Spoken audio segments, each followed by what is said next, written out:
Hello दोस्तों, स्वागत है आपका रित्याज एम्पायर में। दोस्तों हम लोग घटना चक्र पूर्वावलोकन सीरीज कर रहे थे और अभी हम लोग हिस्ट्री की बुक कवर कर रहे हैं, जिसका हम लोगों ने आधुनिक इतिहास का पहला टॉपिक दोस्तों कवर कर लिया है, यूरोपियों का भारत में आगमन। और इसका हम लोग सेकेंड टॉपिक के जितने भी इम्पोर्टेंट PYQs हैं दोस्तों वो सारे कवर करेंगे दोस्तों। और उसी श्रृंखला में ये हमारी दूसरी वीडियो है दोस्तों। चलिए स्टार्ट करते हैं हम लोग अपने नेक्स्ट टॉपिक से। तो अब हम लोग दोस्तों ईस्ट इंडिया कंपनी और बंगाल के नवाब से रिलेटेड जितने भी PYQs अभी तक आए हुए हैं वो सारे कवर करेंगे व्याख्या सहित दोस्तों। और व्याख्या दोस्तों अच्छे से पढ़ने से ये फ़ायदा, उसके जितने भी की पॉइंट्स हैं और जो 4 हमारे ऑप्शंस दिए जाते हैं वो सारे हमारे व्याख्या के जरिए कवर हो जाते हैं दोस्तों। चलिए हम लोग दोस्तों क्वेश्चन की तरफ बढ़ते हैं। निम्नलिखित में से कौन एक मुगल सम्राट द्वारा नियुक्त बंगाल का अंतिम गवर्नर था? तो इसका बी ऑप्शन सही हो जाएगा, मुर्शिद कुली खां। चलिए इसकी व्याख्या देख लेते हैं दोस्तों। ये UPPCS मेंस का क्वेश्चन है। मुगल सम्राट फर्रुखशियर द्वारा 1717 ईस्वी में मुर्शिद कुली खां को बंगाल का गवर्नर या सूबेदार नियुक्त किया गया। मुर्शिद कुली खान की मृत्यु के पश्चात उसका दामाद सुजाउद्दीन बंगाल का सूबेदार बना, जिससे तत्कालीन मुगल सम्राट मोहम्मद शाह, जिसे रंगीला नाम से भी जाना जाता था, द्वारा मान्यता प्राप्त की गई थी। अतः मुगल सम्राट द्वारा नियुक्त बंगाल का अंतिम गवर्नर मुर्शिद कुली खान था। दोस्तों अगला क्वेश्चन है, मुगल बादशाह द्वारा नियुक्त बंगाल का अंतिम सूबेदार था। तो दोस्तों वही क्वेश्चन है, तो व्याख्या हम लोग अच्छे से देख के आए हैं।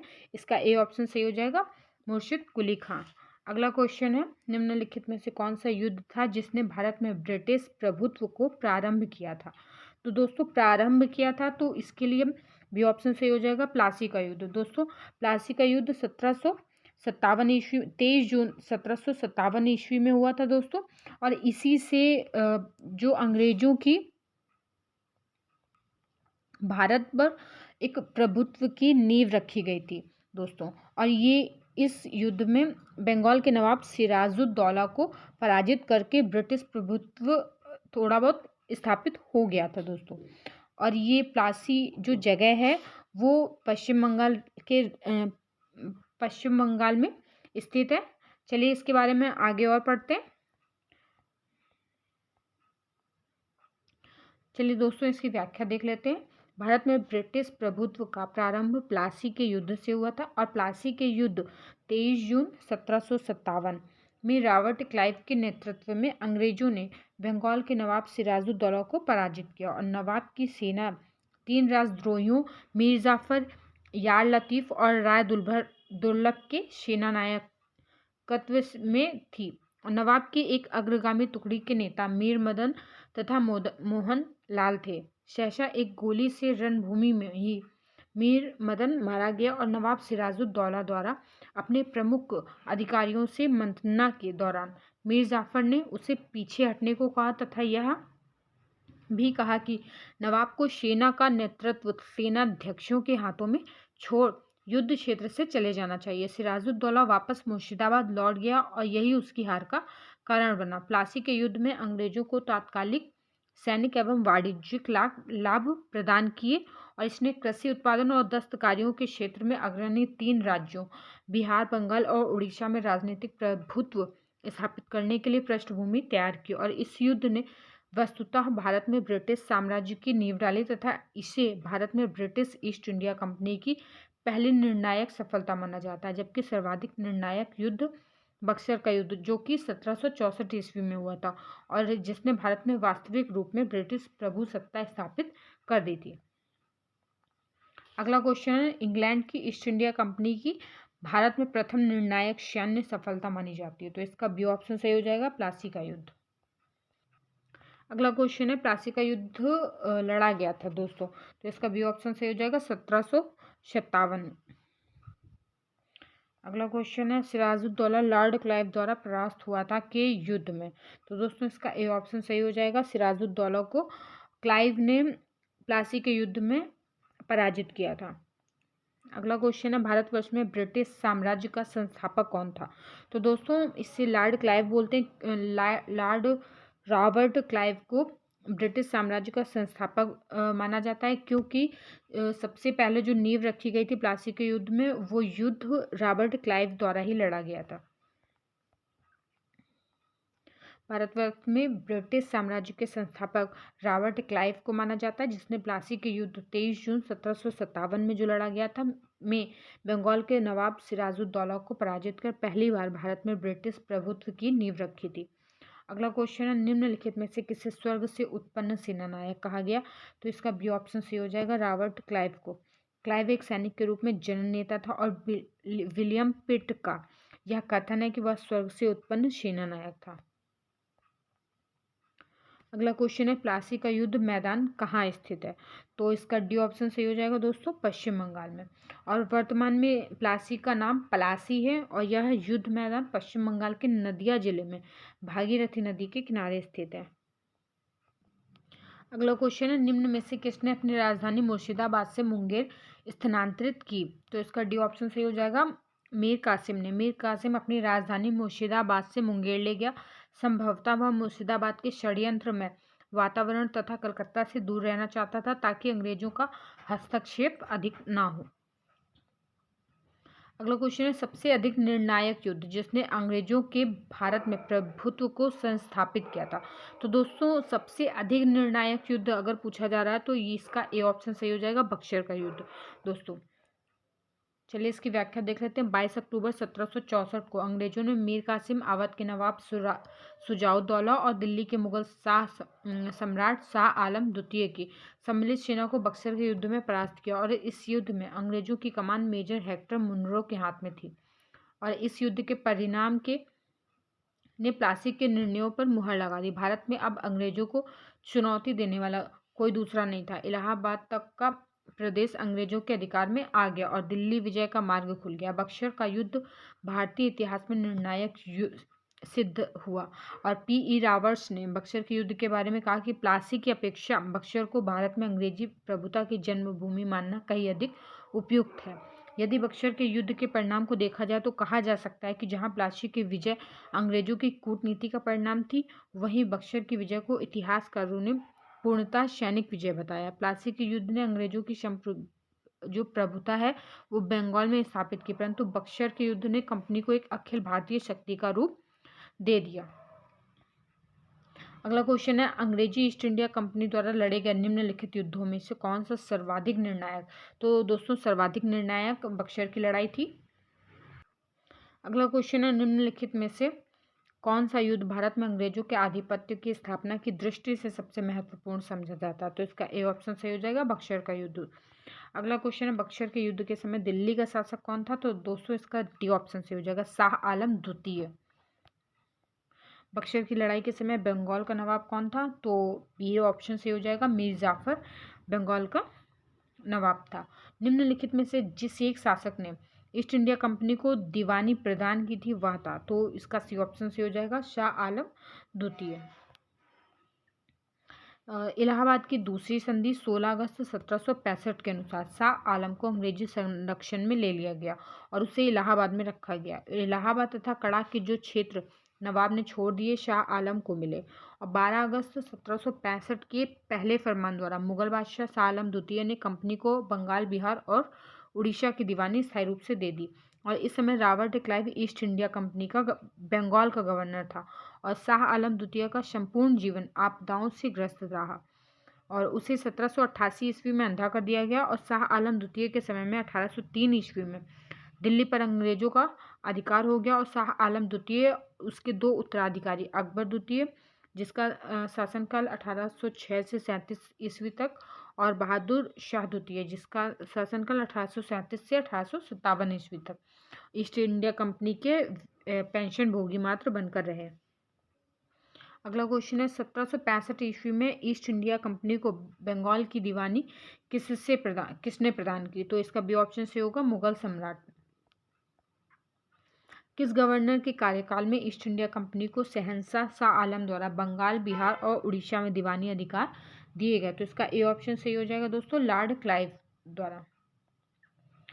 सम्राट शाह आलम द्वितीय ने ईस्ट इंडिया कंपनी को बंगाल, बिहार और उड़ीसा की दीवानी प्रदान की गई थी। तो इसका ए ऑप्शन सही हो जाएगा, 12 अगस्त 1765 65 में। इलाहाबाद की संधि के बाद रॉबर्ट क्लाइव ने मुर्शिदाबाद का उप दीवान किसे बनाया था? तो इसका ए ऑप्शन सही हो जाएगा, मोहम्मद रजा खान को।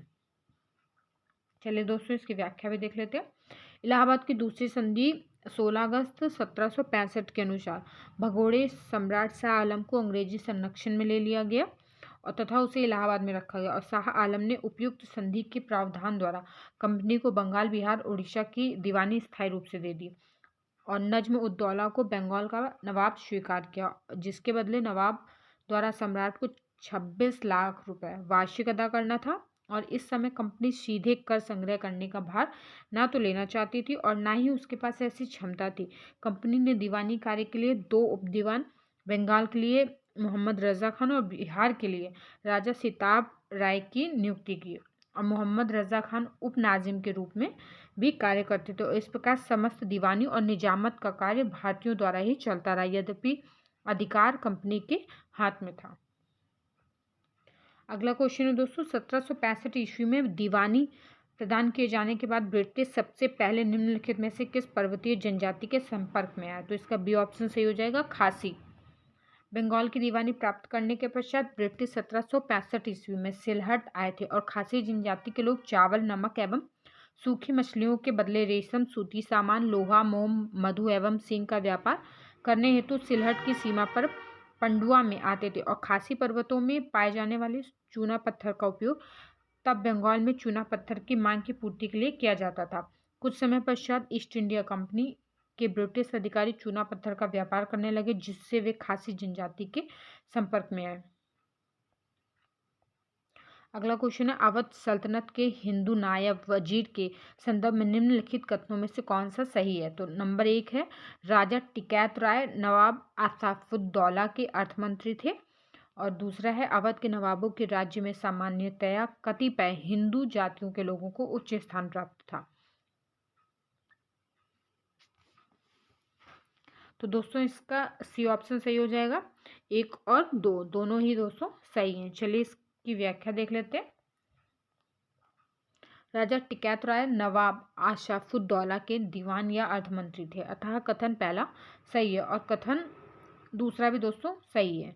अवध के नवाबों के राज्य में हिंदू अधिकारियों को भी उच्च पदों पर नियुक्ति दी गई और उदाहरण आशफुद्दौला के दीवान राजा टिकैत राय व राजा झाऊलाल एवं नवाब सफदरजंग के प्रधानमंत्री व सेनानायक राजा नवल राय आदि इन्हीं जातियों के प्रतिनिधि थे। अगला क्वेश्चन है दोस्तों, 18वीं शतक में भारत में लड़े गए युद्धों का निम्नलिखित में से सही कालानुक्रम बताना है दोस्तों। तो इसका बी ऑप्शन सही हो जाएगा, सबसे पहले अंबर युद्ध, प्लासी युद्ध, फिर वांडीवास युद्ध, बक्सर युद्ध। चलिए दोस्तों इन युद्धों के बारे में थोड़ा सा डिटेल से देख लेते हैं। सबसे पहले अंबर का युद्ध कब हुआ था? अगस्त 1749 में। मुजफ्फरजंग, चंदा साहब तथा फ्रांसीसियों की संयुक्त सेनाओं ने वेल्लूर के समीप अंबर नामक स्थान पर कर्नाटक के नवाब अनवरुद्दीन को पराजित कर उसकी हत्या कर दी और मुजफ्फरजंग दक्कन का सूबेदार बन गया और इस उपलक्ष्य में उसने अपने हितकारी डुप्ले को कृष्णा नदी के दक्षिणी भाग के मुगल प्रदेशों का गवर्नर नियुक्त कर दिया और उत्तरी सरकार के कुछ जिले भी फ्रांसीसियों को दे दिए। इसके अतिरिक्त मुजफ्फरजंग की प्रार्थना पर एक फ्रेंच सेना की टुकड़ी बुस्सी के नेतृत्व में हैदराबाद में तैनात कर दी गई और प्लासी का युद्ध दोस्तों जून 1757 में हुआ था, अंग्रेजों तथा बंगाल के नवाब सिराजुद्दौला के मध्य। युद्ध के परिणाम स्वरूप अंग्रेजों का पूरे बंगाल पर नियंत्रण हो गया और क्लाइव ने मीर जाफर को बंगाल का नवाब बनाया और नवाब बनने के बाद मीर जाफर ने अंग्रेजों को उनकी सेवाओं के लिए 24 परगनों की जमींदारी से पुरस्कृत किया और क्लाइव को 2,34,000 पाउंड की निजी भेंट दी। बाकी दोस्तों वांडीवास का युद्ध जनवरी 1760 में हुआ था और बक्सर का युद्ध दोस्तों अक्टूबर 1764 में हुआ था। तो वांडीवास का युद्ध किसके मध्य हुआ था? अंग्रेजों और फ्रांसीसियों के मध्य हुआ था और युद्ध में फ्रांसीसी पराजित हुए थे और अंग्रेजी सेना का नेतृत्व सर आयरकूट ने, जबकि फ्रांसीसी सेना का नेतृत्व काउंट डी लाली ने किया था। दोस्तों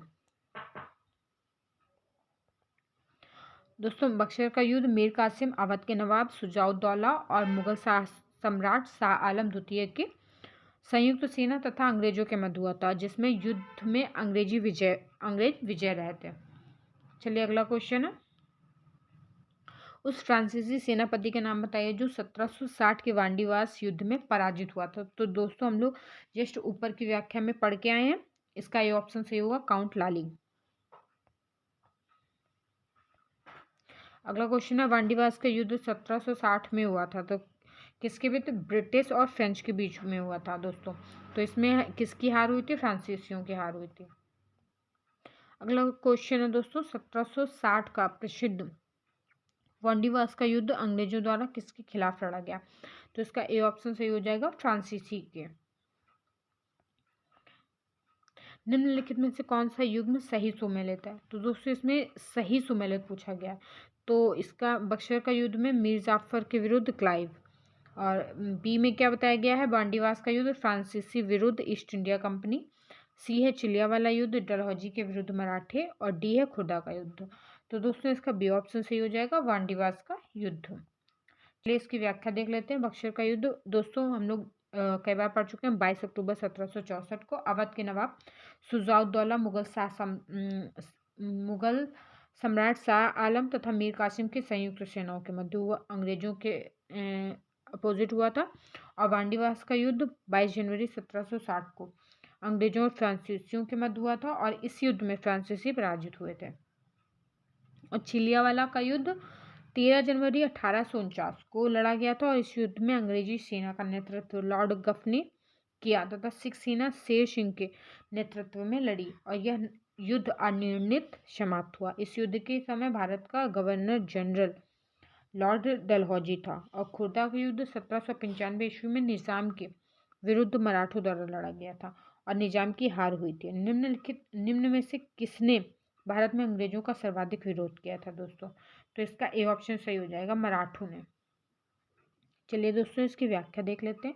भारत में अंग्रेजों का सर्वाधिक विरोध मराठों द्वारा किया गया था, और 3 आंग्ल मराठा युद्धों के बाद ही मराठा शक्ति को दबाया जा सका, और मुगल साम्राज्य के खंडहरों पर मराठों ने अपने साम्राज्य की आधारशिला रखी, और उन्हीं परिस्थितियों में अंग्रेजों ने भी लाभ उठाया, और प्रथम आंग्ल मराठा युद्ध में अंग्रेजों को मुंह की खानी पड़ी, और सालबाई की संधि से प्रथम युद्ध बंद हुआ, और बेलेजली ने 1802 ईस्वी में अपने सहायक संधि के जाल में पेशवा को बांध लिया, और 1818 ईस्वी में लॉर्ड हेस्टिंग्स ने मराठों की रही सही शक्ति को समाप्त कर ब्रिटिश सर्वोच्चता की स्थापना की।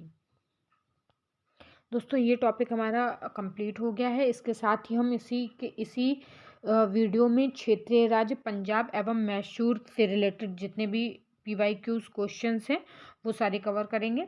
तो उसी का पहला क्वेश्चन रणजीत सिंह के राज्य में सम्मिलित था, तो इसका डी ऑप्शन सही हो जाएगा, श्रीनगर। दोस्तों रणजीत सिंह का जन्म 13 नवंबर 1780 को सुकर चकिया मिसल के मुखिया महा सिंह के घर में हुआ था, और महाराजा रणजीत सिंह और अंग्रेजों के बीच 25 अप्रैल 1809 को अमृतसर की संधि हुई, और संधि का तात्कालिक प्रभाव यह हुआ कि रणजीत सिंह का सतलज पार के सिख राजाओं के ऊपर प्रभुत्व जमाने का जो स्वप्न था वो टूट गया। परंतु दूसरी ओर जैसा कनिंघम ने कहा कि रणजीत सिंह को पश्चिम दिशा में प्रसार करने की खुली छूट मिल गई, और उसने 1818 ईस्वी में मुल्तान, 1819 ईस्वी में कश्मीर और 1834 ईस्वी में पेशावर को जीत लिया, और इस प्रकार श्रीनगर रणजीत सिंह के राज्य में सम्मिलित था। और रणजीत सिंह किस मिसल से संबंधित थे? तो दोस्तों अभी जस्ट हम लोगों ने पढ़ा सुकर चकिया। अगला क्वेश्चन है, महाराजा रणजीत सिंह के राज्य की राजधानी थी, तो इसका सी ऑप्शन सी हो जाएगा, लाहौर। 1798 ईस्वी में अफगानिस्तान के शासक जमान शाह ने पंजाब पर आक्रमण किया, और वापस जाते समय उसकी तोपें चिनाब नदी में गिर गईं। रणजीत सिंह ने उन्हें निकलवाकर वापस भिजवा दिया। उस सेवा के बदले जमान शाह ने उसे लाहौर पर अधिकार करने की अनुमति दे दी। 1799 ईस्वी में रणजीत सिंह ने तत्काल लाहौर पर अधिकार कर लिया और उसे अपनी राजधानी बनाया। अगला क्वेश्चन है, राजा रणजीत सिंह ने किस स्थान पर अदालते आला की स्थापना की? तो इसका बी ऑप्शन सही हो जाएगा, लाहौर। रणजीत सिंह की न्याय व्यवस्था कठोर थी, और राज्य की सर्वोच्च अदालत का नाम अदालते आला था। यह अदालत लाहौर में स्थित थी। रणजीत सिंह स्वयं उसके प्रधान न्यायाधीश थे।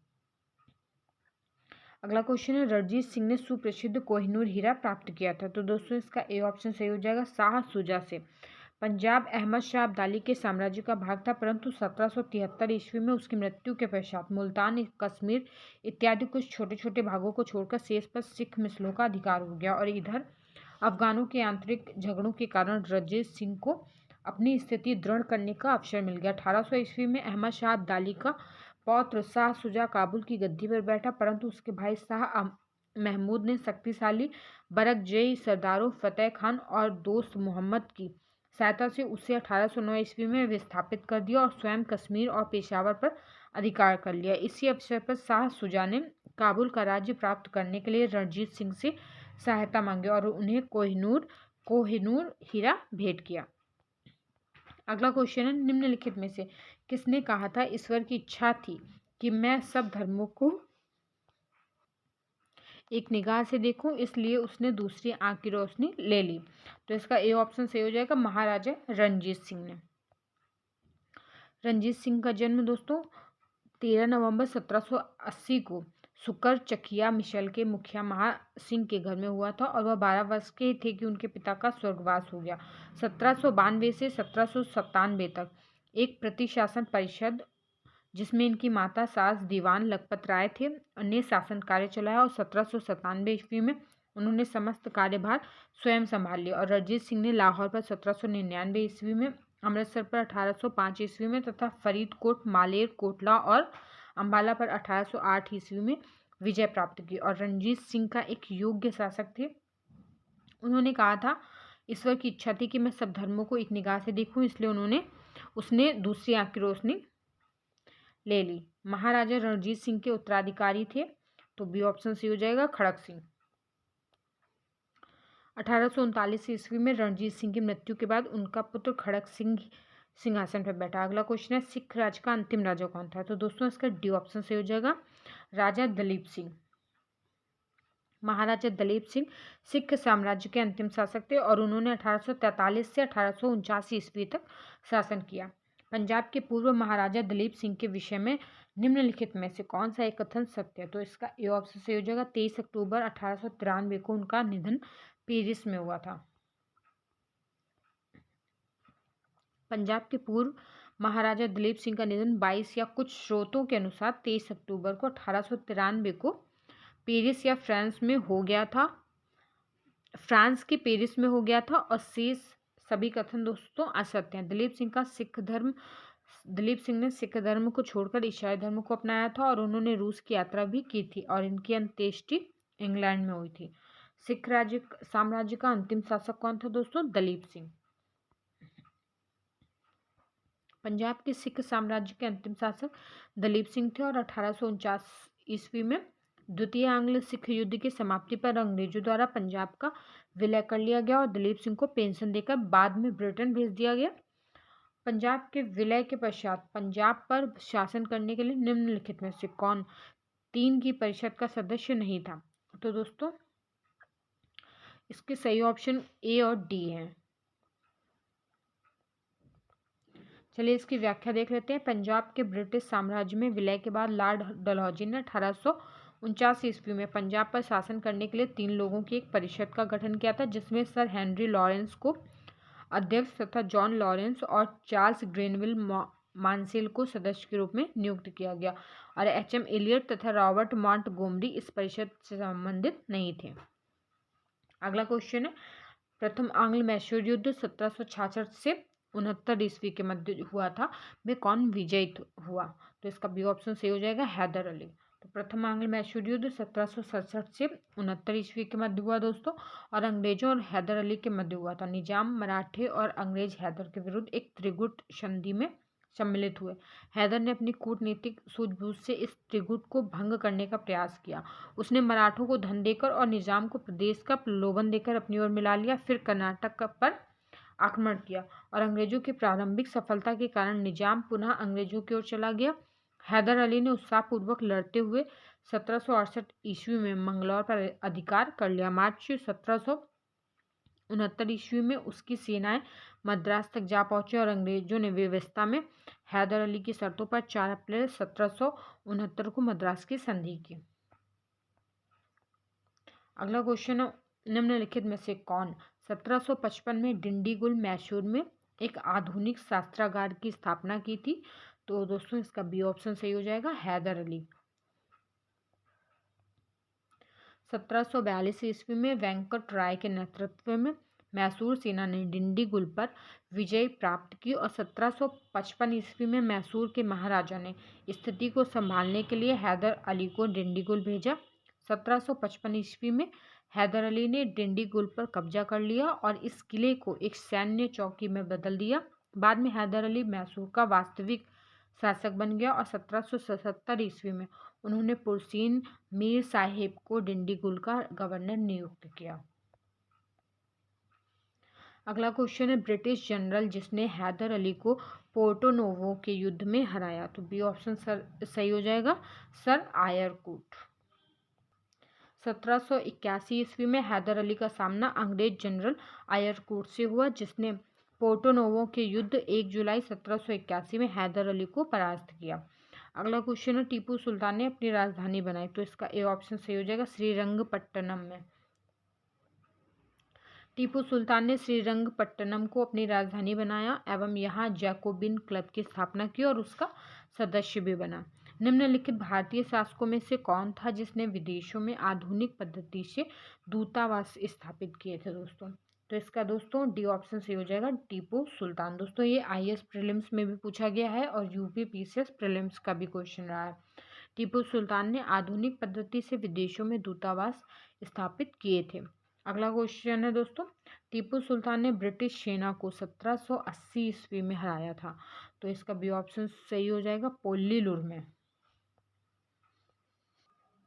चलिए दोस्तों व्याख्या देख लेते हैं। हैदर अली एवं टीपू सुल्तान ने मराठों तथा निजाम के साथ एक समझौता कर लिया तथा फ्रांसीसी सहायता का वचन ले लिया तथा कर्नाटक पर जुलाई 1780 में आक्रमण करके आरकाट पर अधिकार कर लिया। तत्पश्चात टीपू ने हेक्टर मुनरो की सेना को पोल्लीलुर नामक स्थान पर हरा दिया। दोस्तों अगला क्वेश्चन है, अंग्रेजों ने श्रीरंगपट्टनम की संधि किसके साथ की थी? तो इसका सी ऑप्शन सही हो जाएगा, टीपू सुल्तान के साथ। तो तृतीय आंग्ल मैसूर युद्ध दोस्तों कब हुआ था? 1790 से 92 ईस्वी के मध्य और का अवसान श्रीरंगपट्टनम की संधि मार्च 1792 द्वारा हुआ और इस संधि में अंग्रेजों की ओर से कॉर्नवालिस तथा मैसूर से टीपू सुल्तान शामिल थे और इसके अनुसार टीपू को अपने राज्य का लगभग आधा भाग अंग्रेजों तथा उनके साथियों को देना पड़ा और साथ ही युद्ध के हर्जाने के रूप में टीपू को 3 करोड़ रुपए अंग्रेजों को देना था। और श्रीरंगपट्टनम की संधि में यह शामिल था कि जब तक टीपू 3 करोड़ रुपए नहीं देगा तब तक उसके 2 पुत्र अंग्रेजों के कब्जे में रहेंगे। कॉर्नवालिस ने इसी संधि के बाद यह टिप्पणी की थी, हमने अपने शत्रु को प्रभावशाली ढंग से पंगु बना दिया तथा साथियों को भी शक्तिशाली नहीं बनने दिया। अगला क्वेश्चन है दोस्तों, टीपू सुल्तान अंग्रेजों के साथ युद्ध में कब मारे गए? तो दोस्तों इसका बी ऑप्शन सही हो जाएगा, 1799। टीपू सुल्तान चतुर्थ आंग्ल मैसूर युद्ध 1799 में हुआ था के दौरान अंग्रेजों से लड़ते हुए मारा गया था। दोस्तों 4 आंग्ल मैसूर युद्ध हुए थे। जो सबसे पहला आंग्ल मैसूर युद्ध हुआ था वो 1767 से 1769 के मध्य हुआ था और दोस्तों दूसरा युद्ध 1780 से 84 के मध्य हुआ था और तीसरा युद्ध दोस्तों 1790 से 92 के मध्य हुआ था और चौथा युद्ध 1799 में हुआ था। दोस्तों माफ़ी चाहूँगी, आगे अगला क्वेश्चन देखते हैं। निम्नलिखित में से कौन एक सुमेलित है? तो दोस्तों प्रथम आंग्ल मैसूर युद्ध में हैदर अली पराजित हुआ और द्वितीय आंग्ल मैसूर हैदर अली ने अंग्रेजों को पराजित किया। तृतीय आंग्ल मैसूर में टीपू सुल्तान युद्ध जीता और अपना भूभाग अंग्रेजों को नहीं दिया। और डी है चतुर्थ आंग्ल मैसूर युद्ध, टीपू पराजित हुआ और युद्ध के मध्य दिवंगत हुआ। तो दोस्तों डी ऑप्शन सही है क्योंकि चतुर्थ आंग्ल मैसूर में टीपू की मृत्यु हो गई थी। दोस्तों चलिए दोस्तों इसमें चारों युद्धों के बारे में थोड़ा सा डिटेल में पढ़ लेते हैं। प्रथम आंग्ल मैसूर युद्ध 1767 से 69 ईस्वी में हुआ था और इस दौरान अंग्रेज गवर्नर वेरेस्ट था और युद्ध 4 अप्रैल 1769 को मद्रास की संधि के द्वारा समाप्त हुआ था। और दूसरा युद्ध दोस्तों द्वितीय आंग्ल मैसूर युद्ध 1780 से 84 ईस्वी तक हुआ और इस दौरान अंग्रेजी गवर्नर जनरल वॉरेन हेस्टिंग्स था और यह युद्ध 1784 ईस्वी के मंगलौर की संधि के द्वारा समाप्त हुआ था। दोस्तों ये संधियां भी पूछी जाती हैं। पहले युद्ध में मद्रास की संधि हुई थी और द्वितीय युद्ध में मंगलौर की संधि हुई थी और तृतीय युद्ध में दोस्तों तृतीय युद्ध में दोस्तों रंगपट्टनम की संधि हुई थी। तृतीय आंग्ल मैसूर युद्ध 1790 से 92 की ईस्वी तक चला और इस दौरान अंग्रेज गवर्नर जनरल कॉर्नवालिस था और अंग्रेजों के विरुद्ध सहायता के लिए टीपू सुल्तान ने तुर्की से सहायता प्राप्त करने का प्रयत्न किया था और 1784 से 85 ईस्वी में उसने एक दूत कुस्तुनतुनिया भेजा। 1787 ईस्वी में टीपू ने एक दूत मंडल फ्रांस भी भेजा और यह युद्ध 1792 ईस्वी की श्रीरंगपट्टनम की संधि द्वारा समाप्त हुआ था।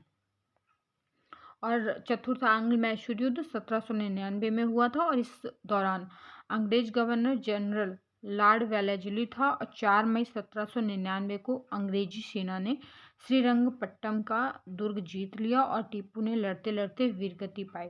टीपू के कुल सदस्यों को वेल्लोर में कैद कर दिया गया। दोस्तों इसमें सूची 1 को सूची 2 से सम्मिलित करना है। दोस्तों एक तरफ संधियां दी गई हैं और दूसरी तरफ संधियों का सन दिया गया है दोस्तों। तो हमें बताना है कि कौन सी संधि किस सन में हुई थी। दोस्तों सबसे पहले इलाहाबाद की संधि। तो दोस्तों इलाहाबाद में की 2 संधियां हुई थी 1765 ईस्वी में।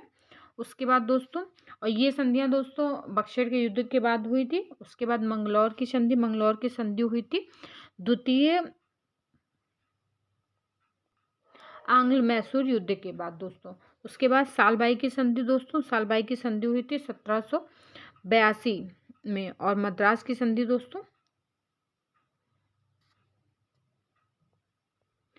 मद्रास की संधि 1769 ईस्वी में हुई थी दोस्तों।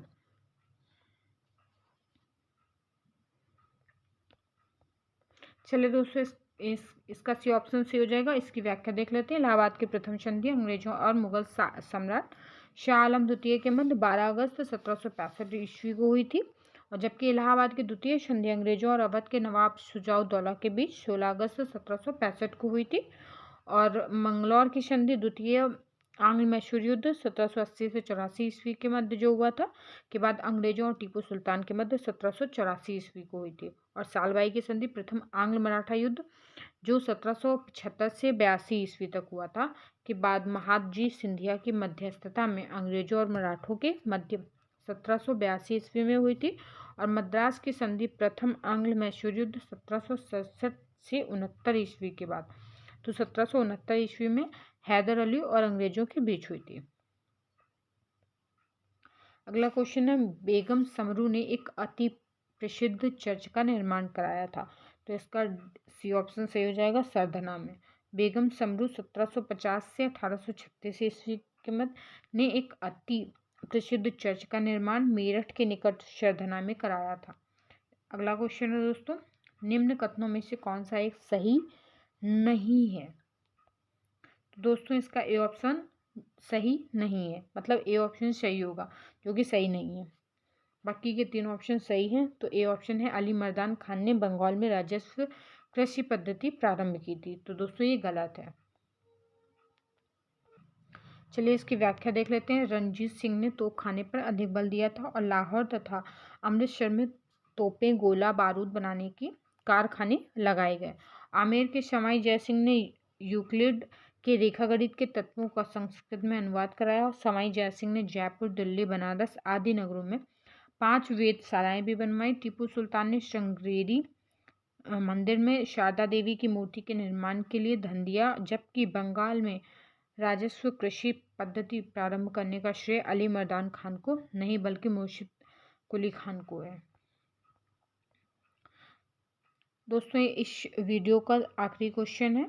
निम्नलिखित कथनों पर विचार करना है। पहला है पानीपत के तृतीय युद्ध में अहमद शाह अब्दाली ने इब्राहिम लोदी को पराजित किया था। दूसरा है तृतीय आंग्ल मैसूर युद्ध में टीपू सुल्तान की मृत्यु हुई और तीसरा है प्लासी के युद्ध में सिराजुद्दौला की पराजय के लिए मीर जाफर ने अंग्रेजों से मिलकर षड्यंत्र किया।